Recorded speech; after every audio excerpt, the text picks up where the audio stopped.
Nakakalungkot subalit marami pong tao binabaliwala ang buhay nila at buhay ng iba. Nalilimutan ko minsan na isang buhay ay isang himala.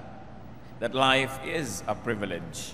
At yan po ang ating pag-aaralan ngayon kung paano tutunghayan ang mga hindi na natin pinapansin kung minsan, paano muling pahalagahan ang mga bagay na hindi na natin nabibigyan ng puwang sa ating pag-iisip at pagpapasalamat sa Diyos.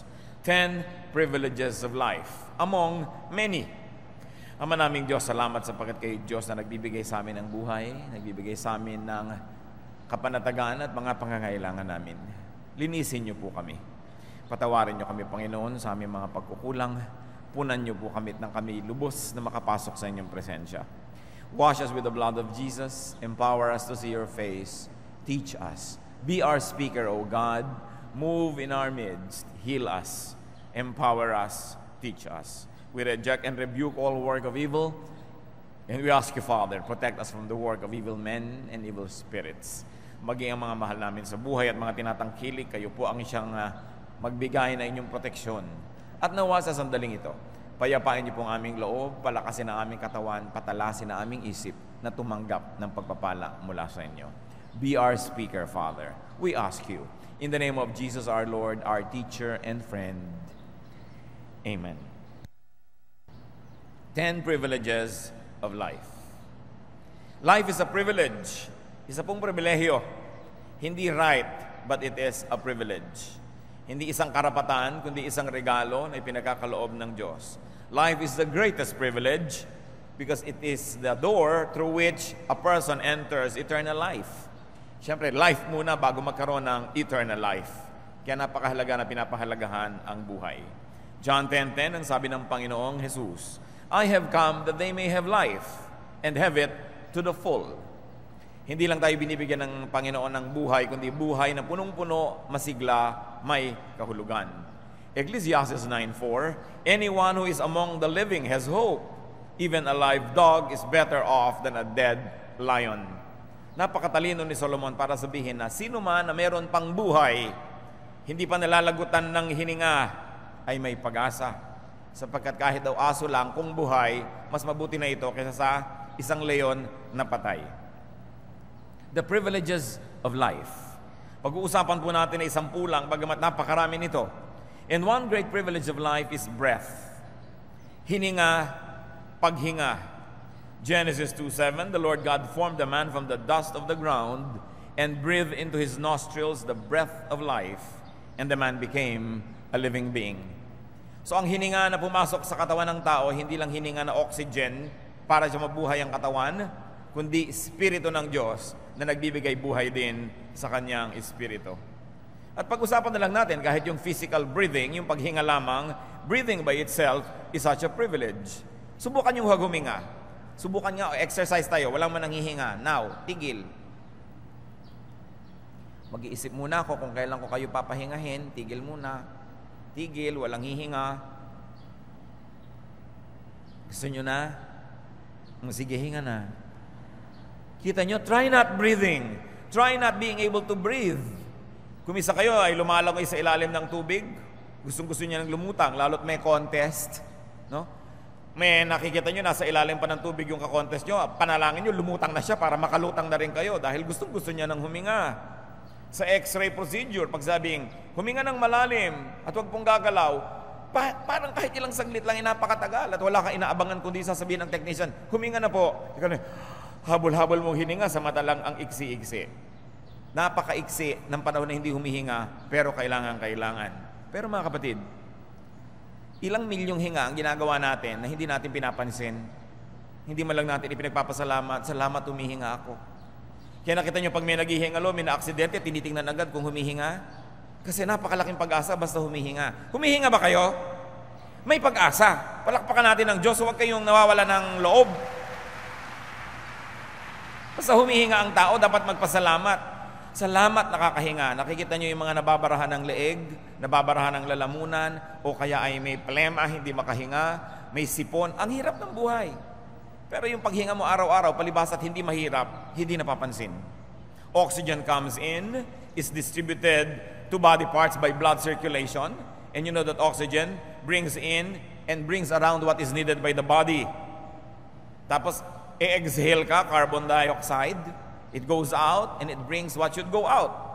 Lahat ng hindi na kailangan ng katawan na lason, dala-dala paghinga. Binibigay din ng dugo, dala-dala paglabas, dinadala sa lungs, inilalabas ng carbon dioxide. Parang syudad. Kung isang puta ko ay naglalakbay at nasa mga matataas na building, ay titingnan ko yung mga kalsada, yung mga dumadaan ng mga sasakyan, may hihinto sa isang building, mayroong kukuha ng basura, may magde-deliver ng mga tubig, may magdadala ng supply sa ospital, may kukuha naman ng mga kalat ng isang lugar. Ganun ang dugo, ganun ang hininga. Nagdadala ng kailangan, naglalabas ng hindi kailangan. At alam niyo, pag ang isang syudad ay isinara, mawawala ng supply. Pagka ang syudad din, tulad ngayon ng Metro Manila, ay walang pagdala ng basura, ay mabubulok at mamamaho. But every time that you breathe, that miracle is happening. That life is being renewed, and that which is already wasted or poisonous of the body goes out. Breathing and blood circulation distributes and collects. Kaya napakahalaga yung humihinga ang tao.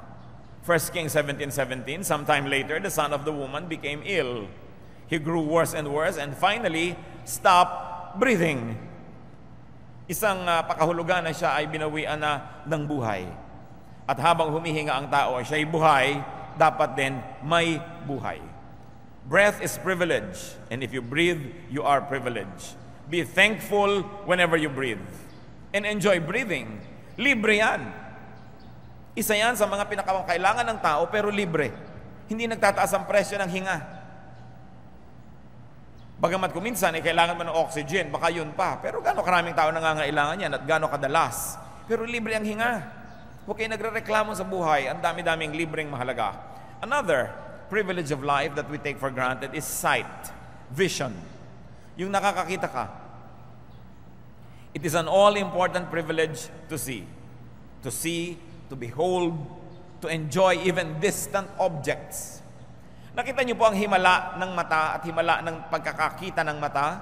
Kahit ang layo ng ulap, nakikita niyo. Kahit ang layo ng buwan, kahit ang layo ng mga bituin, ang layo ng nararating ng mata. Tapos lalagyan pa tayo ng binoculars, mga teleskopyo, lalong lumalayo ang naabot ng mata. At subukan niyong pumikit kung hindi lalong malayo ang naabot ng inyong paningin. Akala niyo ba ang bulag ay bulag? Kung minsan kinakailangan tayong pumikit para makakita ng higit lalong malinaw at higit lalong malayo. Pagka pumikit kayo, nakikinig kayo ng dula, ang ganda-ganda ng boses ng lalaking, iniibig kita, Laura. Iniisip mo, ang gwapo-gwapo, pag nakita mo sa personal,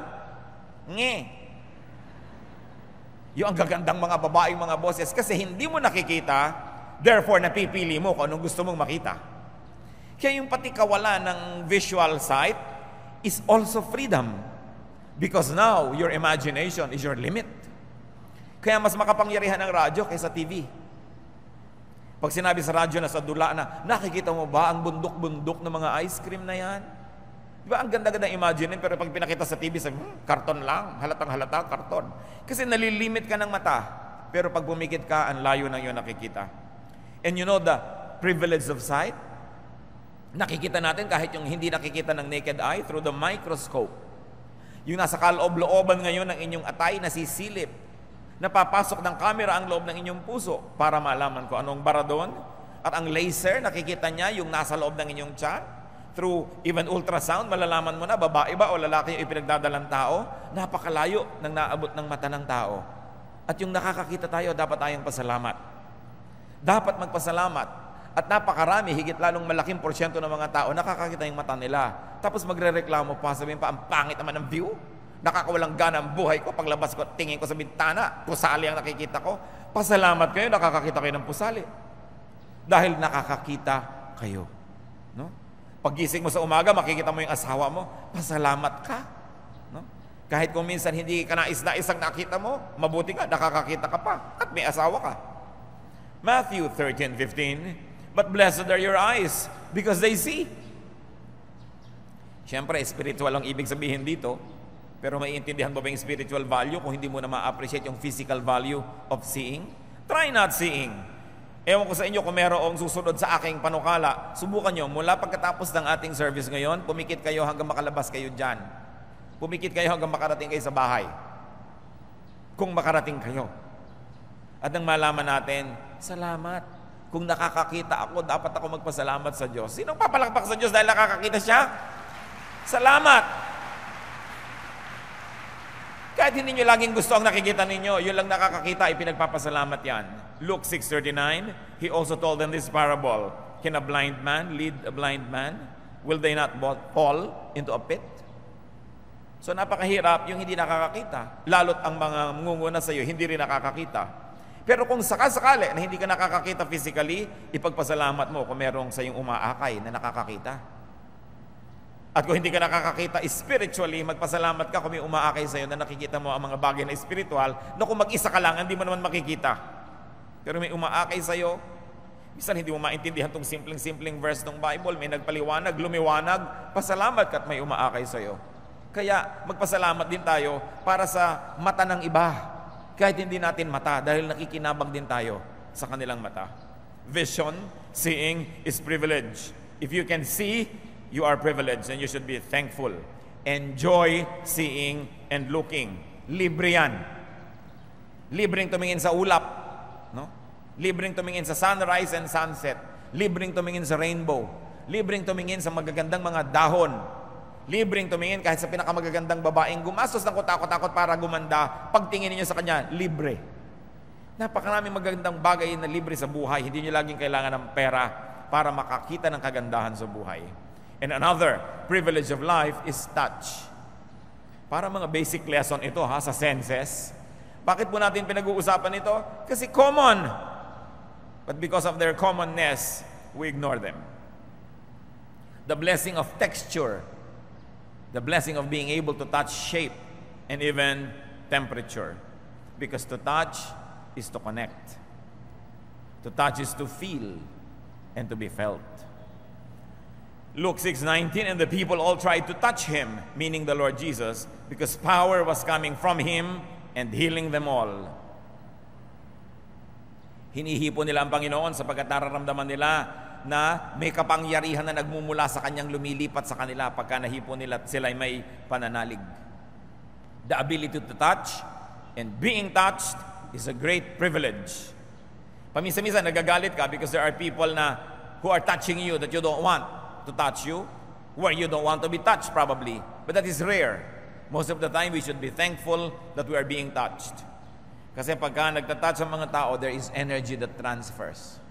At kung nagmamahal sa iyo, yung humihipo sa iyo, may sakit ka, hinahaplos-haplos ka, daig niyan ang malalaki at mabibisang mga chemical na gamot kung ikaw ay hinihipo ng isang tao nagmamahal sa iyo. Sapagkat mayroong kapangyarihan ng pag-ibig. At ang pag-ibig na yun ay naililipat pagka hinihipo ka na nagmamahal sa iyo. Try not touching.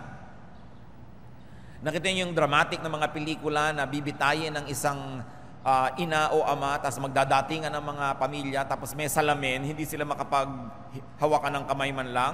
Kahit lang yung mga image lang sa salamin nila, they try to pretend to be touching because you want to reach out. Try not being able to touch.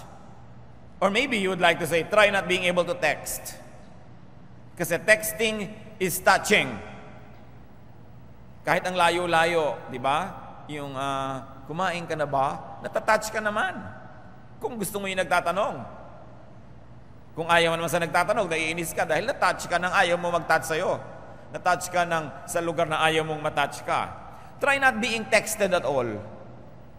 Kapag mga 2 oras nang hindi nagbibip yung text, yung yung cellphone, tinitingnan. Tumutunog na nga kung may caller o may text, kahit hindi pa tumutunog, tinitingnan pa.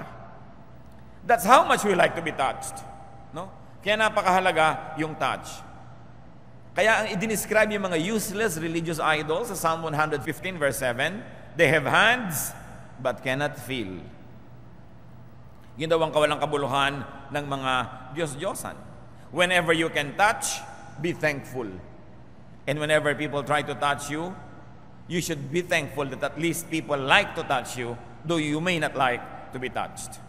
Another source of power, another great source of happiness na libre sa tao.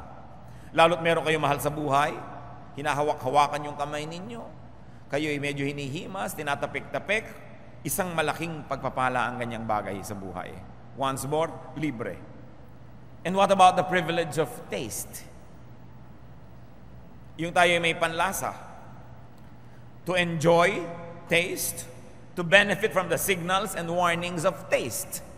Subukan yung may kakainin kayo, biglang, ay, panis, nalasahan yung panis. Di ba't di nyo lululunin? Kasi nalasahan nyo.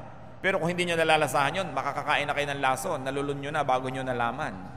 Kaya pagka meron kang natikman na sobrang alat, sobrang asim, sobrang tamis, pwede mo yan i-reject. We've got to thank God for the ability to determine, to enjoy, and to reject taste. Job 12:11. Does not the ear test words as the tongue tastes food? Tinitikman, inaalam. Mabutit may panlasa. Alam niyo po, lalo kung ako ay magsasalita sa public places at ako'y kailangan ko lagi na to wet my mouth, my tongue, my throat, inaabutan ako ng tubig. Nung minsan may nagabot sa akin, pag dapo sa bibig ko ng nilulun ko, hindi ko pa nilululon, kerosene. Kerosene. Mabutit hindi ko nilulun agad. No? Siguro kung may nagsindi ng posporo, pag hinga ko, bubuga ako ng apoy. Palakpakan siguro ang mga tao, himala. Pero gaas. Kaya binabantayan na ngayon kung sino nag-aabot sa akin ng tubig. Baka mamaya kung ano naman yun. Pero natitikman. At dahil natitikman mo, pwede mong ilulwa. Maraming bagay sa buhay in a spiritual way, natitikman dapat bago lulunin. Tinitingnan mo muna kung dapat at karapat-dapat. Anong ngayong blessing, mga kapatid? If you have taste as to enjoy food, as to have good appetite, subukan nyo na hindi na tumitikim o subukan yung walang lasa ang lahat ng bagay. Yung wala kayong panlasa, walang lasa ang pagkain, walang sarap, many people get depressed. Isa po yan sa aking mga observation na yung sobrang nagda-diet na de-depress. There is something about not eating well that depresses the spirit, that depresses the soul, the emotion. Kaya yung mga matatakaw, bihira ma-depress yan. No? Dahil talagang masasaya sa kakakain. Mas madalas ma-depress yung mga nagda-diet, yung sobrang mga nagpapaganda, yun ang may mga kalungkutang hindi nila maipaliwanag, pagkain lang pala. Ecclesiastes 2:24, a man can do nothing better than to eat and drink. This too, I see, is from the hand of God. Si Solomon na napakatalino, ine-equate niya yung sarap ng pagkain at sarap kumain bilang pagpapala ng Diyos. Nehemiah 8:10, Nehemiah said, "Go and enjoy choice food and sweet drinks, and send some to those who have nothing prepared. This day is sacred to our Lord." Isa po yung pista. Maraming pista sa Biblia. Gusto ng Diyos, ipinagpipista siya eh. Pero sino ba naman nagkakainan sa piyesta? Hindi naman yung Diyos, yung mga tao. Pero ang gusto ng Diyos, pag naghanda ka ng masarap, magpadala ka doon sa hindi nakakayang maghanda ng masarap na pagkain. Yun ang tunay na pista. Subukan natin na wala tayong gana. Try fasting. Lalo't yung fasting is imposed on you. Sino sa inyong nakaranas na halimbawa na meron kayong blood test bukas, may fasting ngayon, 12 hours. May fasting, 8 hours. Yung inom ka lang ng inom pagkagabi, ngayong nagfa-fast ka, parang napakalaking bagay na makainom. Tubig! Tubig! Gusto mong uminom. Yung hindi mo pinapansin, kapatid, na nagkakape ka sa umaga o umiinom ng kung ano man, pag fasting ka, indang mo, kape. Gusto mo na, kunin nyo na ang dugo ko na makapagkape na ako. Sino sa inyo nakakaramdam ng ganyan? Patingin nga, marami. Yung mga edad na kasi kayo. Kaya kinakailangan ng i-blood test, kailangan ng kung ano-ano mga nararamdaman. Kaya yung nagkakaedad, nagmamature, tumatalino eh. Nararamdaman mo kasi how it is to be deprived, how it is to be weak, how it is to be sick. Pero nakikita nyo, ngayon, kung hindi kayo nagfa-fast, dahil hindi naman kayo magkaka-blood test bukas, nagpapasalamat ba kayo sa Diyos ko, salamat po, nakakapagkape ako. Salamat, nakakainom ako pag nauuhaw ako sa gabi. Hindi na natin napapansin. Kaya kailangan nakakaranas tayo ng deprivation every now and then. Kaya yung mga Muslim, kakatapos lang ng Ramadan, fasting. Halos isang buwan. Ang katuroan nun ay para maramdaman nila ang gutom, para maging sensitive sila sa mga maralita at mga nagugutom. That is the spiritual meaning of it. Okay? How you apply it depends on you. But the point is, that is the purpose. Kaya rin tayo nag-aayuno. Hindi dahil mas ma-epektibo ang dasal ang nag-aayuno, para mas maging sensitive ka sa iba na nagugutom, na hindi nila choice. At pag naging sensitive ka na, nagiging mas mabuti ka, therefore, your prayer becomes more powerful. Because you become more truthfully grounded. Nalalaman natin yung katotohanan ng buhay. Gano'ng karami sa atin yung kakain, every subo, ang sarap. Thank you, Lord. Diba? Kahit na nilagang itlog at nilagang kamatis yan at may kasamang tuyo, ang sarap. Thank you, Lord. Hindi yung reklamo ng reklamo ang inaabot sa buhay. Of course, another sense, and we will stop here. Alam ka naman, ubusin natin yung mga senses. Smell is such a great privilege. To enjoy scent and aroma. To benefit from the messages of smell. Even what we call bad smell. Kasi pag bad yung smell, may warning. Gano'ng karaming bangkay ang diskubre dahil umalingasaw. Gano'ng karaming mga sirangipin ang nadidiskubre mo dahil may amoy. Gano'ng karaming sakit ng tao ang nalalaman mo dahil may amoy siya. So mahalaga rin kahit amoy na hindi mabango, kung yun ay nagsasabi sa atin na mayroong isang problema na dapat lutasin. But to be informed and to be warned by smell is a privilege.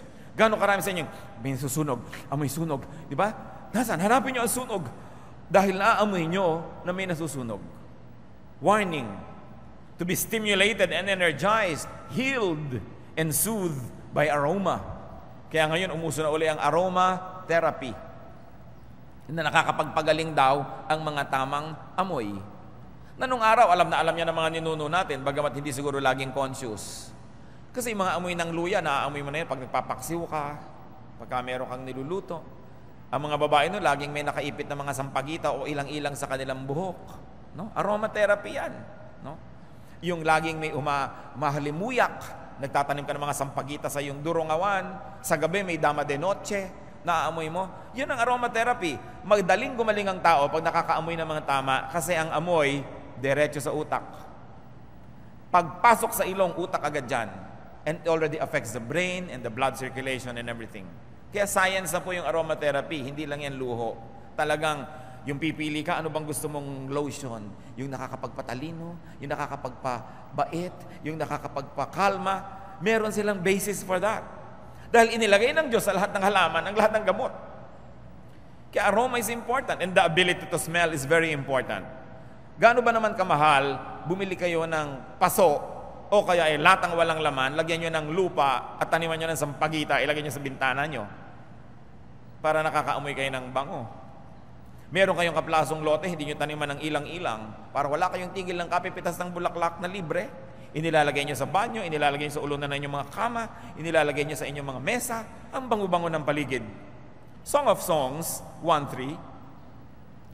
Pleasing is the fragrance of your perfumes. Your name is like perfume poured out. No wonder the maidens love you. So ang pinag-uusapan dito yung isang lalaki na mahilig sa pabango. Ang bango-bango niya, kinahuhumalingan siya ng lahat ng kadalagahan. Sapagkat, syempre, makapangyarihan ng amoy. Lalo sa mga Pilipino. Now, the tongue can detect and appreciate only 4 basic tastes.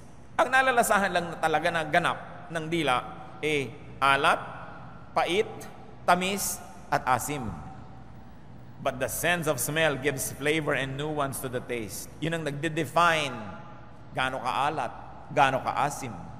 Iba ang asim ng sinigang sa mangga at ibang asim ng sinigang sa sampalok, ng sinigang sa kamyas, iba-iba. Nuance of taste. Tumutulong na doon yung pangamoy. Try not being able to smell. Kaya naman, ang description na naman ng Psalm 115 verse 6 sa mga Diyos-Diyosan, they have noses, but they cannot smell. Ibig sabihin, walang buhay. Yung may naamoy kayong saksakan ng baho, magrereklamo kayo, yung salamat, buhay ako. Hindi ako katulad nung idol ng Psalm 115 verse 6, may ilong pero hindi nakakaamoy. Hindi dapat ipagreklamo. Mabahala kayo kung may ambaho-baho, hindi nyo naamoy. Ibig sabihin, baka hindi na kayo buhay nun. Be thankful when you can smell. And be very specially thankful when you can smell something pleasant. Another privilege of life, brothers and sisters, is movement. Galaw. Externally, as in mobility, Yung nakakaalis ka sa kinalalagyan mong lugar, lilipat ka ng lilipat, external movement.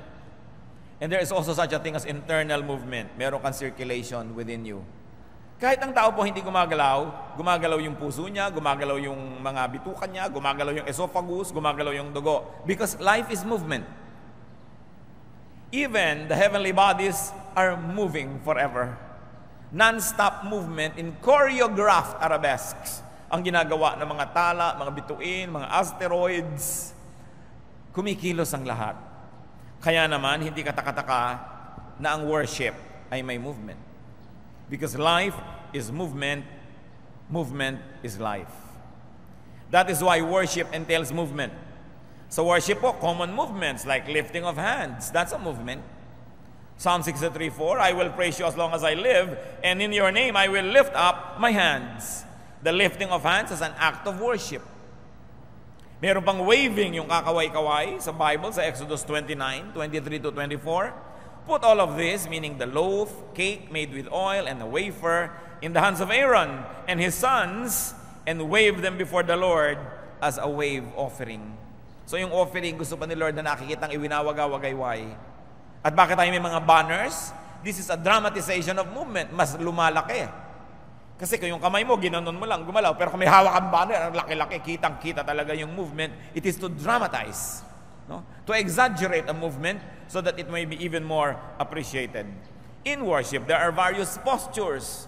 May nagaganito na kamay, may nagtataas na kamay, may lumuluhod, may yumuyuko. All of that, as acts of worship, are sacred movements. That's why the ultimate movement of worship is dance. Psalm 149 verse 3, let them praise His name with dancing and make music to Him with tambourine and harp. So, dance is to movement as music is to sound. Yung sound lang yun. Walang arrangement, walang ayos, may sound, maganda. Pero inayos mo, nagiging music. May harmony, may balance, may symmetry. Yung movement, maganda. Pero inayos mo, naging dance. May kahulugan ng mga movements. May symbolism. A very high form of art. And definitely a very spiritual way to worship God, who is God of movement. 2 Samuel 6:14, David danced before the Lord with all his might. Ang lahat na lahat ay binigay na niya todo sa pagsayaw sa Panginoon. At ang asawa niyang high class na bakyaan, na baduyan sa ginawa niya, nilait-lait niya ang pagsayaw ni David. At sinabi sa Bible, naging baog ang babaeng ito. She became barren and childless all her life. And that was said right after she berated the dancing of David before the Lord. So huwag kayong nanglalait ng mga worshipful movement ng kapwa. No? Huwag nating mamaliitin o pagtatawanan. Kung gano'n na expression niya ng pag-worship, hayaan siya. Kung ayaw niyo, di huwag niyong gawin. Pero huwag niyong pigilin ng iba kung gano'n ang kanilang nadarama. It's a very high form of movement. And an even higher form of movement is imagination. The movement of thought. Mental creativity is movement.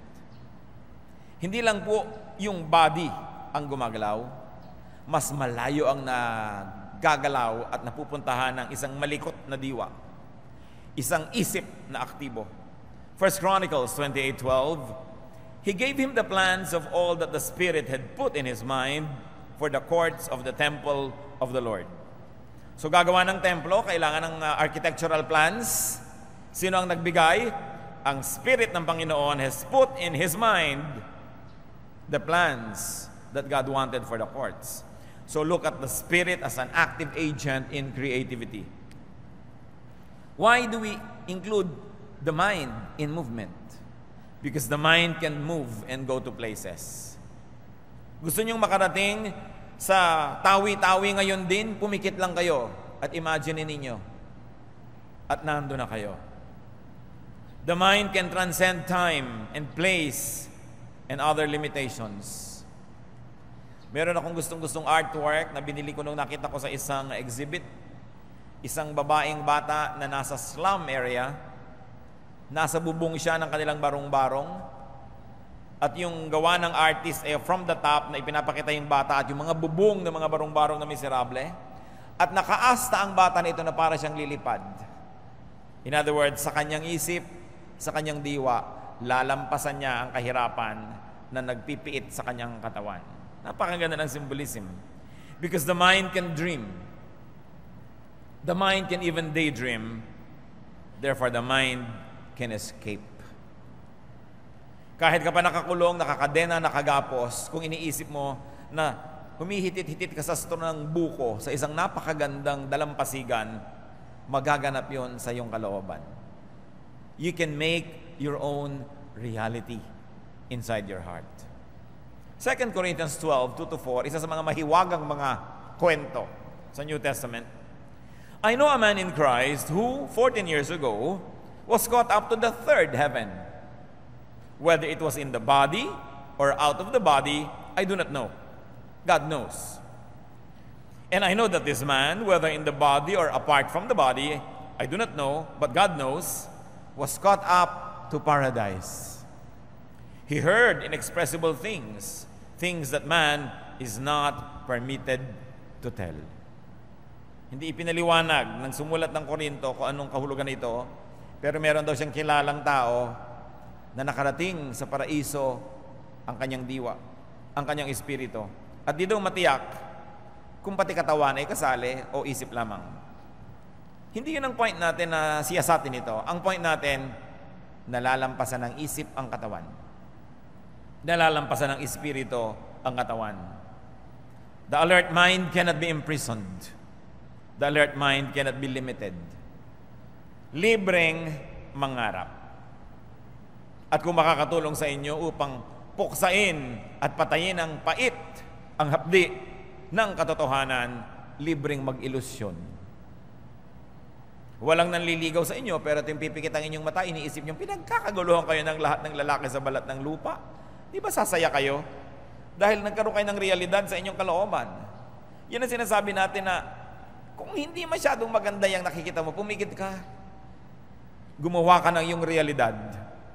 Kaya yung pagkabaliw po, mga kapatid, bagamat sa ating ordinaryong pananaw ay hindi ka ibig-ibig, kumisan ito'y napakagandang mangyari sa isang taong hindi na niya kayang dalhin ang totoo. Hindi na kaya, kumbaga sa bombilya siya ay mapupundi na, sobrang taas ng voltahe, hindi kaya ng wattage niya, mababaliw siya. Kaya kahit nakakalungkot, tawa siya ng tawa. Ano inyong iibigin? Na ang lungkot-lungkot niya dahil siya ay matalino o naloka siya, tawa siya ng tawa? Para sa kanyang sariling kapakanan, alin talaga doon ang higit na mainam? Bagamat sa tingin natin na outsider, dapat matalino siya at hindi siya dapat magkaganon. Pero may paraan ng Diyos ay pinoprotect niya ang mga tao sa hindi makaya ang dapat dalhin. Kaya nagkakaroon ng mga amnesia. Nagkakaroon ng mga temporary madness ang mga tao pag hindi makaya ang dala. Isa pong napakalaking pribilehiyo na maaari ring takasan kahit man lang panandalian ang isang mahapdi, makirot at masakit na katotohanan, and you retreat into your innermost sanctum, your mind, your soul, where you can make your reality. Hindi maganda na araw-araw mabuhay ka sa ilusyon, but daydreaming helps a lot of people cope with reality. Hindi lang nga, dapat na yun na lang laging gawin mo sa buhay at wala ka nang gawin na practical na bagay para matupad ang gusto mong matupad sa buhay. Pero isa yan sa mga pribilehyo ng buhay. Kahit ikaw ang pinakamahirap na tao sa balat ng lupa, sumandal ka lang sa isang pader at umupo ka sa isang balde, pumikit ka at imaginein mo na ang yaman-yaman mo, ang ganda-ganda mo, nangyayari yon. You know how reality can happen if we allow it to happen inside our minds? Subukan nyo to. May mahal kayo sa buhay, malayo siya. Imagine niyo na siya nakikipag-ulayaw sa isang taong selos na selos kayo.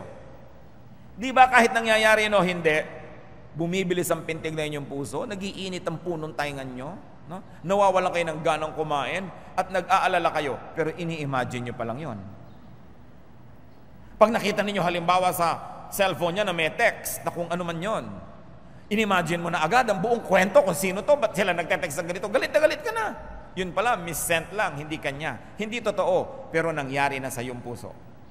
Kaya pwede yung papangyarihin sa loob ng inyong puso ang mga bagay na nakakatuwa at pwede rin yung mga bagay na nakakainis. It's all up to you kung ano ang inyong i-imaginein sa buhay. The mind can even be the agent of spiritual transformation. Kaya napakalaking pribilehiyo na pwede mag-isip. Kahit na mga diktador, kahit na mga mapaniil na mga rehime, hindi na ipipiit ang isip ng tao. Na ipipiit lang ang katawan, na ikakadya na lang ang paa, ang kamay, pero hindi ang isip. Ang isip ay laging malaya. Kaya meron man kayong mga pagkakabilanggo sa buhay, malaya pa rin kayo mag-isip, magpasalamat kayo. Pwede niyong takasan yung realidad na yun kahit paminsan-minsan lang sa pamamagitan ng pag-iisip. Ang pagbabago ng tao, nagaganap kung babaguhin niya ang paraan ng kanyang pag-iisip. Romans 12:2, do not conform any longer to the pattern of this world, but be transformed by the renewing of your mind. Pag binago ng tao ang paraan ng kanyang pag-iisip, magbabago ang kanyang buong buhay. Pero anuman ang pagtatangka ng mga nasa paligid na tulungan siya magbago, kung sa kanyang isip ay di pa siya nagpasyang magbago, walang mangyayari. Kaya kung minsan may lalapit sa akin, Pastor, counselin niyo naman po yung anak ko para magbago. Gusto po ba niya? Ayaw po. Huwag niyo na ipakounsel sa akin, walang mangyayari. Ang kakaunselin lang natin yung gusto pero hindi malaman kung paano siya magbabago o kailangan niya ng tulong para magbago. Pero hindi ko siya kailangan kumbinsihin magbago siya. Hindi na ko kumbinsi ang tao, kailangan magmula sa kanyang kalooban. Kaya yung mga naninigarilyo, kahit anong ibigay mo dyan ng mga tulong, kung sa kanyang kalooban, hindi siya nagpasyang tumigil, hindi rin yan mangyayari. Pero kung siya mismo nagpasya, walang makakapigil na tumigil siya. Yan ang ibinigay sa atin ng Diyos, mga kapatid, na tayo ang nakapangyayari sa ating kalooban. Tulad ng pinitas ni Eva ang prutas, kinain niya, kumagat din si Adan, kinain din, kalooban nila eh. Kaya ang pinakamalaking challenge sa atin, yung ilagay natin sa tama ang ating kalooban. Pag naiinis tayo, anong ginagawa natin? Mas iniinis pa ba natin ang sarili natin o binabaliktad natin para mawala ang inis natin? Nagagalit ka na, maghahanap ka pa ng lalong ikakagalit. Hindi lalo ka nagkagalit-galit. Anong gusto mo, magalit o gusto mo bang humupang yung loob? The mind has the freedom to do this. And it's a privilege because no person, and God, even God, does not interfere with the way you think. Kaya po sabi ng Diyos ko, baguhin niyo po ang pag-iisip ng ganong kapwa. Hindi ginagawa yun ng Diyos, sayang yung panalangin. Kasi ibinigay ng Diyos ang kalooban sa tao. Ang tao ang namimili kung anong kanyang iisipin. Pwede lang ang Diyos at pwede tayong tumulong para yung tao mahimasmasan, makakita ng katwiran, pero hindi binabago ng Diyos ang utak ng tao. Alam niyo kung bakit? Kasi kung binabago niya, edi kasalanan niya lahat ang hindi nagbago. Dahil ba't di niya binago? Hindi niya binabago ang tao. Ang tao ang magpapasyang magbabago. So it's a privilege that our minds can move. It's a privilege that we should always appreciate. Isa pa pong pribilehiyo ng buhay is humor and laughter. Yung may sense of humor ka, galing na privilege yan. Kung ang napangasawa ninyo ay mahirap pa sa daga, pero may sense of humor, ang totoo mayaman kayo nun. Yung napapatawa kayo, kahit pinag-aagawan niyo ang ulo ng sapsap, napapatawa kayo, feel rich because you are. Laughter celebrates happiness. Laughter can balance sadness, and laughter can anesthetize from pain. At ito po ay sinusuportahan na ng maraming mga pag-aaral na scientifico na yung pagtawa, yung sense of humor, nakakapagpagaling ng sakit. Kaya kung may dalawang may sakit, halimbawa pareho kayong nabarog yung ulo nyo, na parehong may bumaong asarol hanggang kaloob-looban ng utak nyo, dalawa kayo. Yung isa, palatawa, palabiro, at yung isa sobrang seryoso, mas mabilis gagaling yung palatawa. Pinatunayan ito ng maraming mga pagsubok nila sa maraming mga clinical tests. Bagamat sa science, hindi nyo ginagamit yung word na pinatunayan because science is dynamic. Sasabihin nyo lang, well, it is supported by evidence so far na ganun talaga ang nangyayari. But the point is, kung merong dalawang tao, yung isa may humor, mas magsusurvive yung may humor. Kaya sabi nila, laughter is the best medicine. Kaya kung ubod man kayo ng hirap, di kayo nakakabili ng mahal-mahal na gamot, pinakamura pa rin ang gamot sa Pilipinas dahil tayo sobrang masasayahin mga tao. No? Kahit ano na lang, ikinatutuwa, tawanan, may nagkuku, may mga lobo, may mga nagtitinda, may stage show. Ang saya-saya ng bayan na ito. So, mura ang gamot dito. Yung gamot na likas sa tao. Pero mabuti rin kung mapamura siyempre yung mga chemical na gamot na binibili natin. Psalm 126 verse 2, our mouths were filled with laughter, our tongues with songs of joy. Then it was said among the nations, the Lord has done great things for them. So nakakakanta daw ang mga Israelites, nakakaawit at sinasabi ng ibang bayan, aba, pinagpapala sila ng Diyos. Ito siguro isa sa mga ibig sabihin ng mga gumagawa ng mga awit na ang Pilipinas ay pinagpala ng Diyos. Kasi kung tingnan mo naman, sabi, nasaan? No? Ang dami-daming gulo, ang dami-daming kahirapan. Pero yung ating capacity to be happy, are you more pagpapala yan ng Diyos? Ecclesiastes 3:4 says, there's a time to laugh and a time to dance. And compared with many, many cultures around the world, mas marami dito sa Pilipinas, time to laugh and to dance. Hindi na naubos ang festival dito. May festival ng lechon, may festival ng langka, may festival ng butong pakwan, may festival ng mga maskara, may festival ng mga bakya at salakot. Basta kahit ano na lang na rason, magka-excuse lang mag-festival ng mga Pilipino. Hindi na ubusan ng party. Masaya ang buhay. Imagine a humorless life and imagine a humorless personality. Job 9:27, I will forget my complaint. I will change my expression and smile. It's a decision. You may not do that, but will you solve your problem if you frowned? Sa palagay niyo po ba, lalapit sa inyong biyaya kung nakasimangot kayo? Nahihirapan kayo at nasasaktan, tapos tiklop-tiklop ang mukha nyo? May matutuwa ba? Wala rin. So if laughter is the best medicine, then the Philippines is a haven for cheap medicine. Ang yaman-yaman ng mga Pinoy. At napakapalad kasi laging nakatawa. Kahit mahulog sa bus, nakatawa. Kahit maipit ng electric fan, nakatawa. Kahit na nakakahiya, ang pagsagot natin sa hiya, tawa. Yung napahiya ka, tatawa ka. No? Napakalaking blessing yan sa ating nasyon. Hindi naman na ituturo sa bata yon. Likas. May pumuputok na bulkan, tatawa. Yung lahat na. May nahubuan bigla, di ba nakakaya yun? Tawanan. It's always the tendency. Try not laughing at all. So nakikita nyo, simple joys, shallow pleasures, yan ay blessing. Genesis 21 verse 6, Sarah said, God has brought me laughter, and everyone who hears about this will laugh with me. No? Pag natatawa, pag nakakatawa, pasalamat, dahil yan ay libreng gamot. Napakarami nating dapat ipagpasalamat. Kuminsan nilalait mo pa yung mababawang kaligayahan. Mabuti nga mababaw, madaling hukayin, madaling sumaya, sapagkat ang happiness naman isa sa mga goals of life. Kung masaya na siya, kahit hindi siya nakapasa sa board, bakit mo siya aagawan ng kanyang kaligayahan? Sa natutuwa siya. No? And another privilege of life is love.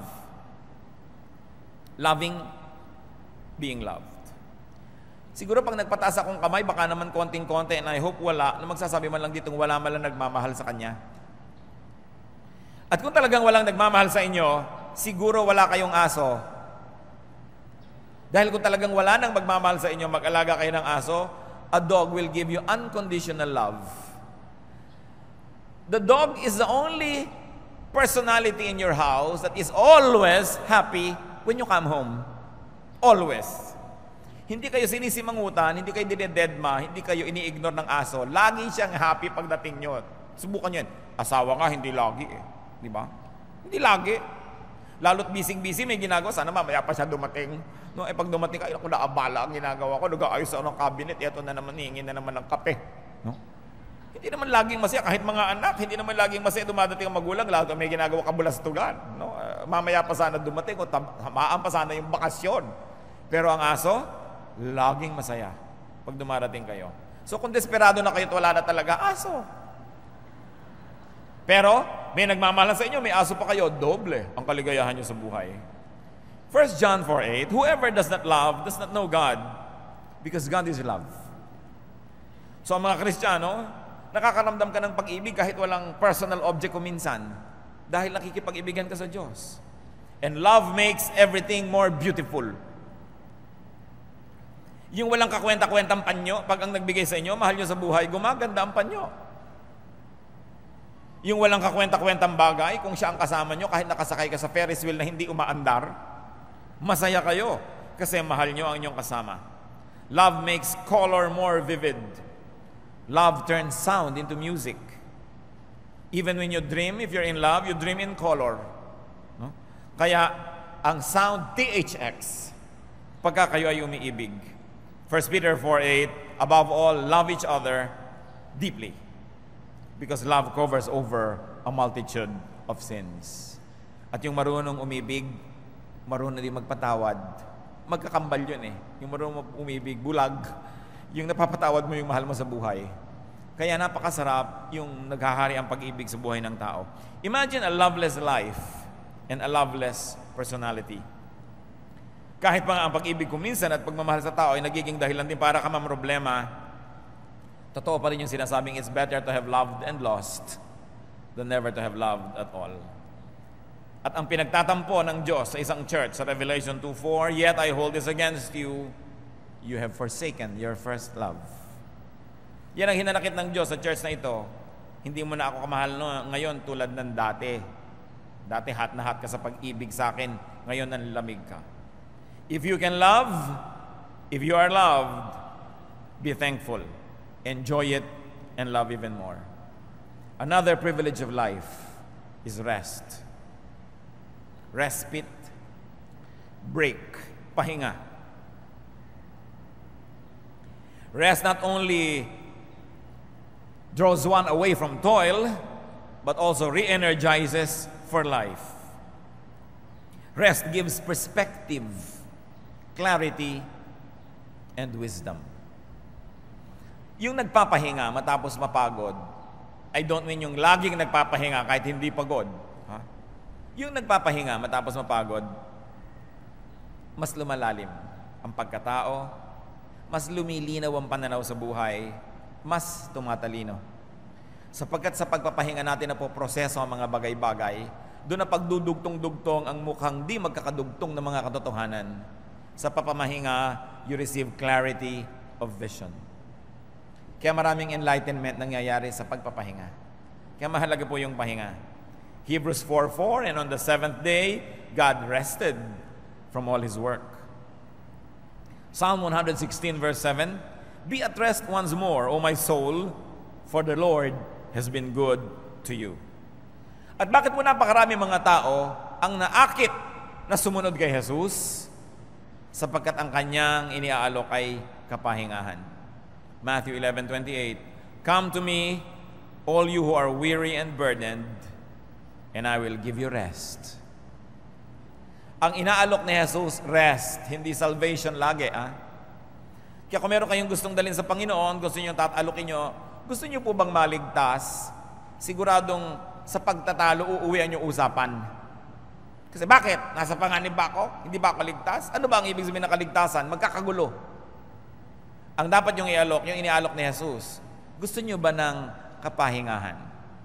At sino ang tatanggi sa kapahingahan? Mga pusong pagod, mga taong pagod, naguguluhan, mga litong-lito, hirap na hirap. Sabi mo, gusto nyo po bang mapahinga ang inyong espiritu? Sino tatanggi? Yan ang alok ni Jesus. Come to me all of you who are tired and weary. I'll give you rest. Sapagkat hindi siya nang uusig, hindi siya nang huhusga, napapanatag ka kahit marami kang atraso sa langit.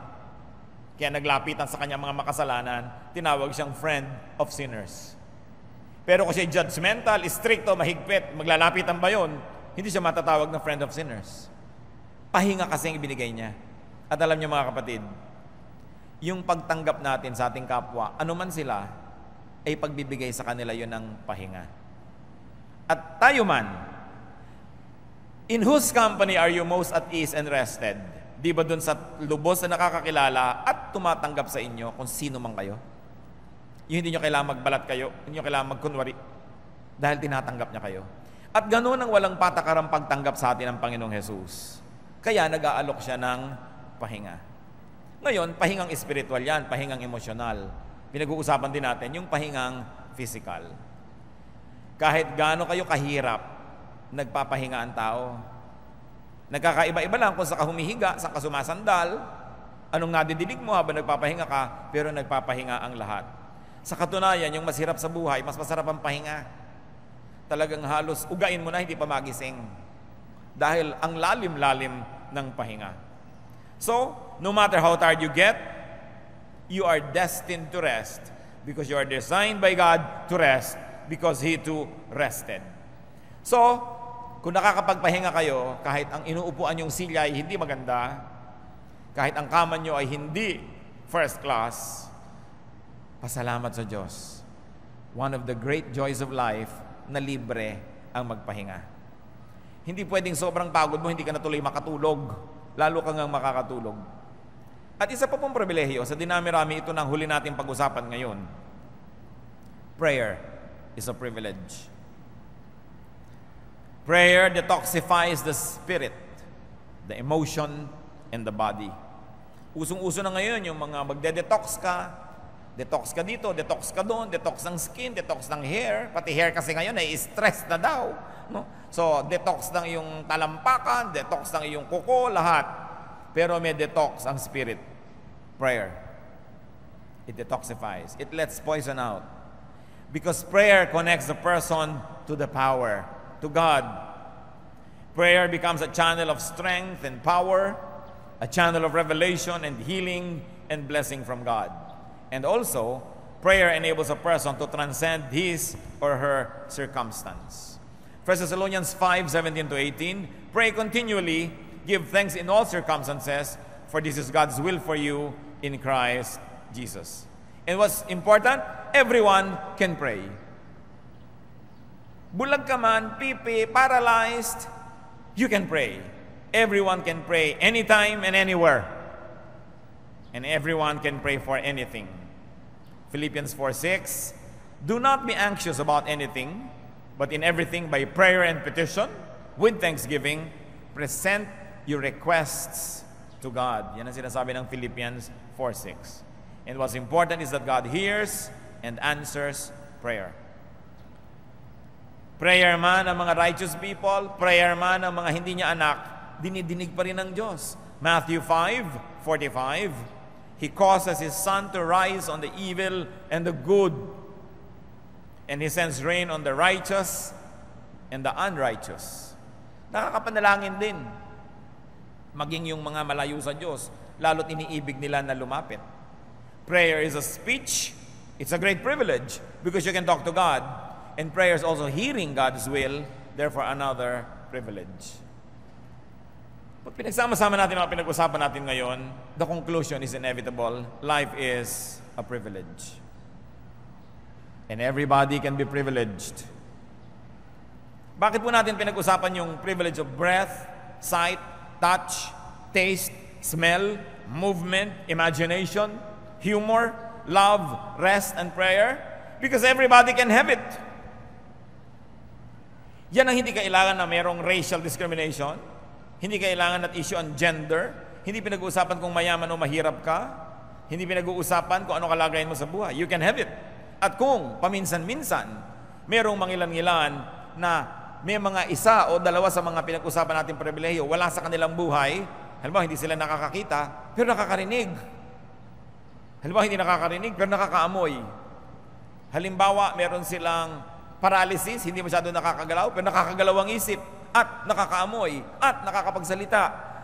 Hindi naman nangyayaring lahat ito'y wala sa isang tao. Bihirang-bihira. Kadalasan, lahat ng ito ay nasa isang tao. So, ba't natin pinag-uusapan ito, mga kapatid? We should learn to be contented and happy. Philippians 4:11-12. I have learned to be content, whatever the circumstances. I know what it is to be in need, and I know what it is to have plenty. I have learned the secret of being content in any and every situation, whether well-fed or hungry, whether living in plenty or in want. Natutunan na daw niya na ipagpasalamat ang anumang kalagayan. So count your blessings, count your privileges, brothers and sisters. At higit pa sa pinag-usapan natin ngayon, marami pang ibang pribilehiyo na dumarating sa ating buhay na hindi natin kayang bilangin. Ang pinag-usapan lang natin yung basic na lahat ng tao under normal circumstances ay meron. Meron mang isang nawala o dalawa, may natitirang iba, and that is able to compensate for what is not there. 2 Peter 1:3, His divine power has given us everything we need for life and godliness. So kung kayo man kuminsan ay nabibigo, nalulungkot, do not wallow in self-pity. Do not wallow in envy of others. Do not wallow in complaints and sadness. Huwag kayong mahabag sa sarili, huwag kayong mainggit, huwag kayong reklamo ng reklamo, at huwag kayong magluksa. Focus on your privileges. Dwell on your privileges and enjoy them. Napakaraming libre sa buhay. Hindi kailangan lagi ng pera. Sasabihin niyo ba, kada kilos ngayon kailangan ng pera. Hindi totoo. Pag tumitingin ka ba sa buwan, kailangan mo ng pera. Diba? Pag lumalanghap ka ba ng hangin, kailangan mo ng pera. Pagka ba naliligo ka sa ulan, kailangan mo ng pera. Hindi yun totoo. Isang sobrang careless generalization, yung pag-equate sa pera sa happiness. Napakaraming bagay na may pera ka man na hindi mo mabibili sapagkat binigay ng Diyos ng libre. Ecclesiastes 11:8, however many years a man may live, let him enjoy them all. All the years. Therefore, love life. Huwag niyo ireklamo ang buhay, huwag niyo problemahin. Love life. Love your breath. Love your sight. Love your vision. Love your ability to move. Ecclesiastes 9:9, enjoy life with your wife, if you have one, whom you love all the days of this life that God has given you. Live life. Yung buhay, ipinamumuhay yan. Hindi nilalagay sa aparador, sa estante, sa freezer. Kailangan patuloy yan na aktibo. Ecclesiastes 6:6, even if he lives 1,000 years twice over, but fails to enjoy his prosperity, it is nothing. Kailangan ang buhay ipinapamuhay. Nagluluksa tayo mga kapatid. Yes. Pero may hangganan ng pagluluksa. Kaya kahit sa ating mga kaugalian, 1 taon lang yan at most. Kaya may laglag luksa. May babang luksa. Hindi ka pwede magluksa forever. Kung meron kayong minamahal sa buhay, na binawian ng buhay, ipagluksa ninyo kung kailangan, but you must go on with life. Hindi pwedeng patayin nyo na rin na inyong sarili dahil meron kayong mahal na namatay. Sapagkat marami pang nag-iintay na inyong pagmamahal at marami pang magmamahal sa inyo kung muling bubuksan ang puso. Mahawi man ang ulap. Mangyayari ang mga bagay na yan. Yung mga hanggang sa dulo ng walang hanggan. Pag sumukabilang buhay na lang uli kayo, makipag-fellowship sa sumukabilang buhay na. Pero nandito pa kayo, ibig sabihin, gusto ng Diyos mabuhay pa kayo dito. Hindi ko minamaliit ang lungkot natin kuminsan na meron tayong mga mahal sa buhay na umuuna na. Pero ipagluksa ng may hangganan. Sapagkat ang buhay ay dapat ipamuhay. Life must be lived because it is a gift of God. It must never be spent in mourning forever. Meron tayong Diyos at dapat nating maalala yon. Pwede tayong mabuhay kahit may kulang. Tulad ng binanggit natin, hindi naman lahat kasi nakakakita, meron hindi sighted, bulag. Pero tuloy ang buhay. May mga pulubi nga, pag binigyan mo pa ng pera, tinitignan pa kung malaki o maliit. Nalalaman pa. Ano? At ang tatalas ng tainga, yung hindi nakikita ng mata nila, nakocompensate ng pandinig. Ang tatalas sa mga pakiramdam. Iyabag mo lang, kilala niya kung sino dumarating. May compensation yan. Hindi ka man nakakarinig, meron ka namang mata. Hindi ka man nakakapagsalita at ikaw ay pipe, nakakapagsulat ka naman, nakakakilos ka, you can communicate. Pagkamat hindi naman siguro natin gusto maging ganon, pero kung ganon na ang nangyari, alam nga naman buong buhay ka nalang magreklamo, magmukmuk at tanggalan mo ng kaligayahan ng iyong buhay. Kailangan ka mag-adjust. Because life must be lived. Learn from the starfish. Alam niya na pag-aaralan natin sa grade 4 biography kung hindi kayo absent nun. At saka sa second year high school biology na naman. Ano yon? Yung starfish, di ba 5 ang kamay niyan? Para siyang parol. Subukan mong hawakan yung isa, o kaya kulungin mo siya, o kinagat ng kung sino yung isa, ang gagawin niya, tatanggalin niya yung kamay na yon at lalangoy na siya palayo, 4 na lang ang kanyang kamay, kesa naman malulon siya ng buo. Mamaya may tutubo na naman siya isang kamay. At kung wala man tumubo, di ba masarap mabuhay na 4 ang kamay kesa nalulong ka buo? So kung tayo may nagiging starfish, live and learn from the starfish. Kahit kulang, pwedeng mabuhay ang tao. Bihira naman tao yung kompleto eh. Halos lahat may kulang. Nagmumukha lang silang kompleto kasi tinitingnan natin sa kanila yung wala tayo. Nagmumukha tayong kulang kasi yung wala sa atin, ang lagi na lang nating iginuungot-ungot, hindi natin tinitingnan kung ano yung mayroon tayo. The starfish lets one arm go in order to avoid a permanent entrapment. We can also do that. Do not be entrapped. Do not be imprisoned. Do not be held a prisoner because you want to keep all of your arms. Sometimes you have to let go so you can be free. Swim away from harm and from sorrow and get on with life. Learn from the three-legged goat. Doon po kami mga bata sa tapat ng bahay namin ay may lagi mga dumadaan na isang pangkat ng mga kambing.